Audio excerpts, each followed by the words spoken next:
Ahojte Košičanky, ahojte Košičania. Dovoľte, aby som prečítal spoločné vyhlásenie občianskych organizácií, ktoré odznie na celom Slovensku, ale aj v zahraničí. Občianska spoločnosť čelí nehoráznemu útoku vládnej moci. Nestačili im slovné útoky a vyhrážky. Nestačili im pokusy o umlčiavanie, obmedzovanie zdrojov či prístup k informáciám. Vládna moc teraz predkladá návrh zákona inšpirovaný Ruskom.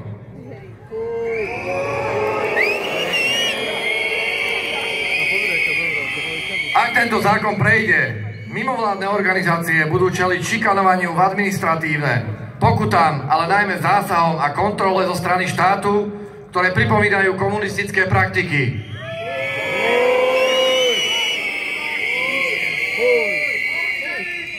Štát nechce zbierať údaje len o štatutároch, ale aj o členoch mimovládnych neziskových organizácií. A ministerstvo vnútra by vďaka novému zákonu mohlo zrušiť nepohodlné organizácie bez rozhodnutia súdov, len aby umlčali kritické hlasy.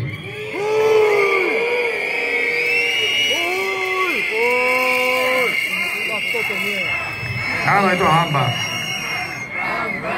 Vláda sa ani netají tým, že ide výhradne po mimovládkach. Namiesto zahraničných agentov nás chcú nalepkovať ako lobistov. Ale lobbying, oligarchov a iné firmy či iné skupiny tejto vláde neprekážajú. Toto nie je krok transparentnosti a spravodlivosti.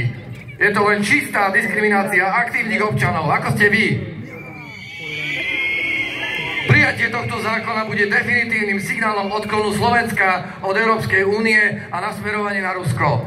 Lebo toto už nie je o futkách Putina s Ficom, ktoré sa dajú zľahčovať rečami o lacnom plyne a energetickej bezpečnosti, ale o právnych aktoch, ktoré fakticky obmedzujú občianske slobody na Slovensku. Naše slobody.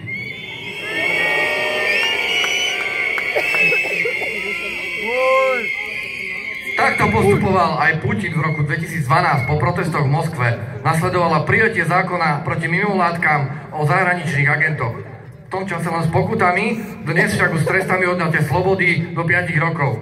To, čo sa začalo zákonom proti mimovládkam, sa v Rusku skončilo brutálnou diktatórou na čele s vojnovým zločincom Putinom.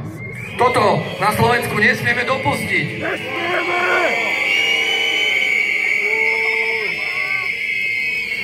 Všetci si musíme uvedomiť, že toto je najväčšia výzva a bitka pre občiansku spoločnosť od mečiarovských čias. Boj za naše práva sa musí stať našou prioritou. Náš odpor musí byť koncentrovaný a systematický. A musíme veriť, že to spoločne dokážeme, len tak zvíťazíme.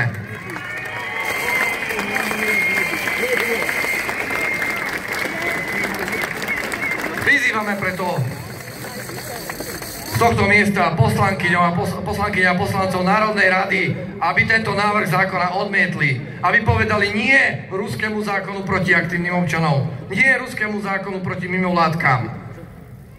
Slovensko je totiž Európa. Ďakujem veľmi pekne, Košice.